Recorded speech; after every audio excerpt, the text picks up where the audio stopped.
croyons donc que le Seigneur va vous inspirer pour conduire les Isha de ces jours à pouvoir avoir les qualités de ces 5 femmes, mais aussi à bénéficier de la même grâce qui les a localisées. Ainsi nous sortirons d'ici, transformés en un témoignage glorieux, enseignés pour se déployer, équipés pour conquérir, briller pour entrer dans notre destinée, mais aussi conscientes de notre identité en Christ, que nous sommes de Isha, créés par Dieu, pour Dieu, afin d'accomplir sa mission. Ainsi donc, au nom du pasteur Nomak, pasteur de l'église Philia-Cité des Adorateurs et ses extensions, au nom de l'église Philia-Cité des Adorateurs, en mon nom, sous vos acclamations, je déclare ouverte la première session de la conférence de femmes de l'église Philia, dénommée Isha Conférence. Bienvenue à Isha. Bienvenue à Isha. Tu peux souhaiter la bienvenue à la majestueuse Isha qui est à tes côtés. Très cher pasteur, chers servants de Dieu, chers frères et sœurs dans le Seigneur, Shalom. Nous sommes dans la joie de vous accueillir à la première conférence de femmes de l'église Philia-Cité des Adorateurs dénommée Isha Conférence. Il est écrit dans Genèse 2, 22 à 23. L'Éternel Dieu forma une femme de la côte qu'il avait prise de l'homme, et il l'emmena vers l'homme. Et l'homme dit, voici cette fois, celle qui est os de mes os, chair de ma chair, on l'appellera Isha, parce qu'elle a été prise de l'homme. Qui est donc Isha? Isha est le nom de la femme traduit de l'hébreu. La femme est l'une des plus belles créatures que Dieu a formées après avoir manifesté toute la créature sur la terre. Elle n'est pas simplement une aide parmi tant d'autres, non, mais une aide à l'image de Dieu, car elle est la première et l'unique aide de l'humanité que Dieu a suscitée au sein de toute la création. Femme, tu as donc été créée par Dieu, pour accomplir son dessein. La Bible mentionne plusieurs Isha dont le parcours nous enseigne de précieuses leçons applicables à notre quotidien. Il peut s'agir d'Abigaël, d'Esther, de Anne, de Déborah, de Jochebed, de Léa et tant d'autres. Parmi elles, 5 sont citées dans la généalogie de Jésus, à savoir Tamar, Rahab, Ruth, Bétchabé, ainsi que Marie, la mère de Jésus. Pour cette première conférence de femmes, nous avons donc comme thème les 5 femmes de la lignée généalogique de Jésus. Thème inspiré par le Seigneur à son serviteur, le pasteur Nomak Muzembe.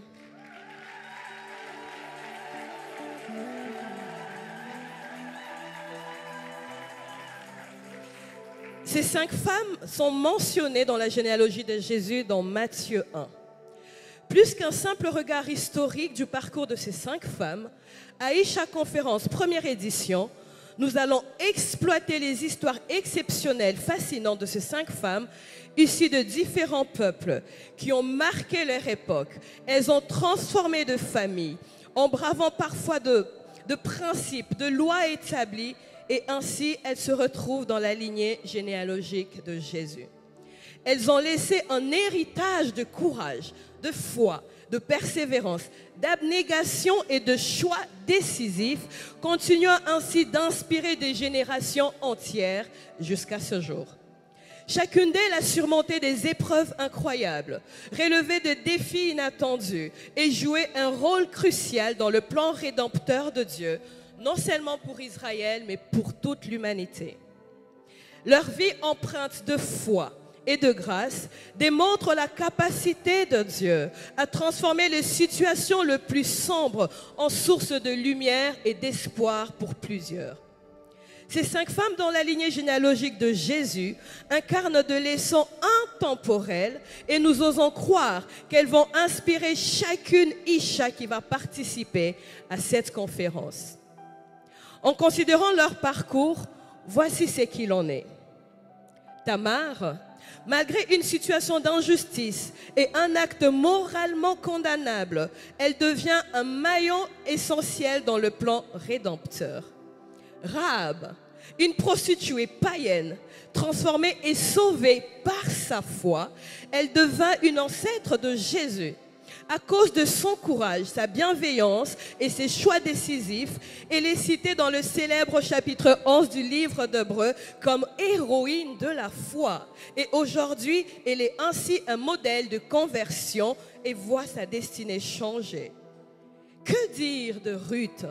Une veuve étrangère moabite, malgré ses origines incestueuses, elle fait preuve de résilience et elle devient le modèle incontournable de la loyauté, mais aussi de la fidélité. Elle est accueillie en Israël et devient l'arrière-grand-mère de David, l'homme selon le cœur de Dieu. Bathsheba, malgré le deuil, l'adultère et les péchés de David, elle finit par donner naissance à Salomon, un roi légendaire béni de Dieu qui a construit le temple. Et Marie, bien que jeune, innocente et sans expérience, elle se soumet à la volonté de Dieu au risque de tout perdre, même sa propre vie. À cause de sa soumission, elle porte en elle une grossesse glorieuse et devint ainsi la mère du Sauveur. Chacune de ces histoires est unique, pleine de défis, marquée parfois par la tragédie, la douleur et même par des choix controversés. Selon le regard humain, ces femmes ne remplissent pas les conditions nécessaires. Elles ne répondent même pas aux normes ni aux critères de choix.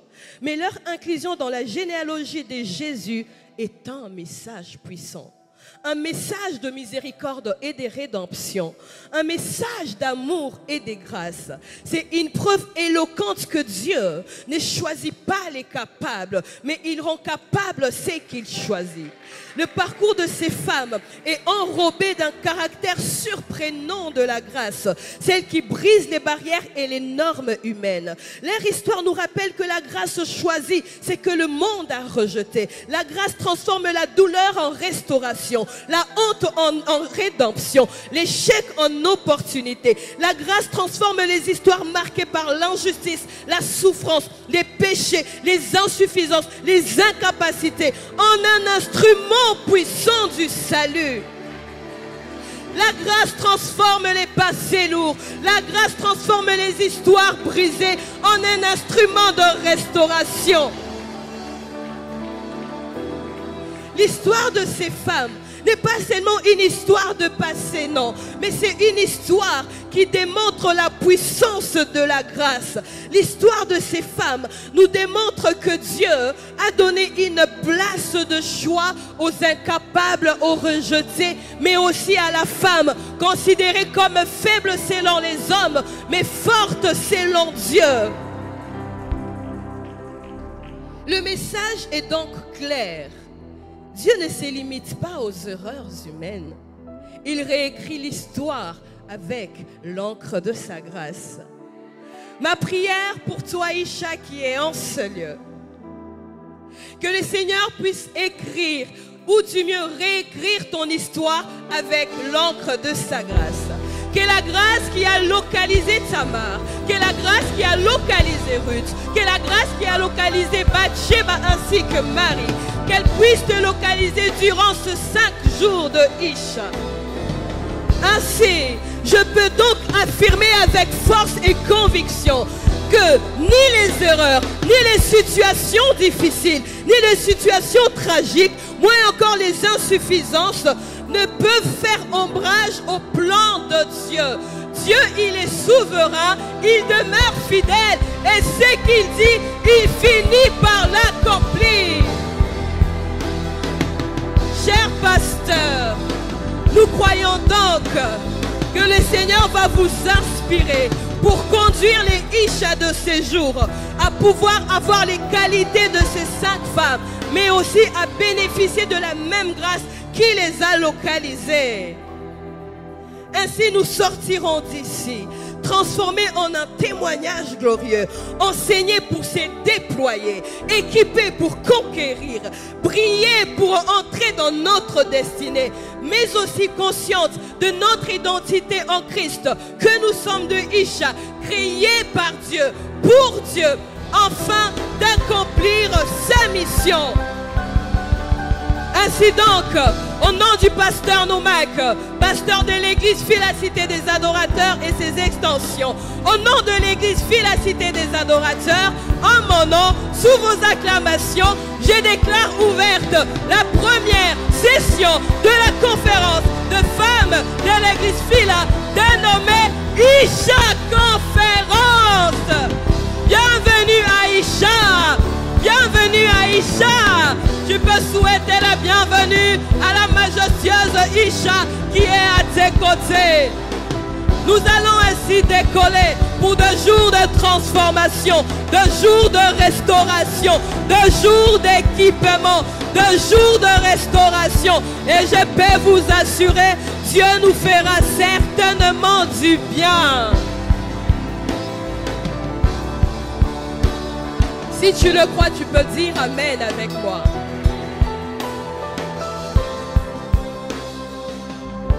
Et pour cette magnifique conférence, nous avons des oratrices merveilleuses. Phila, Cité des Adorateurs, une église en francophonie.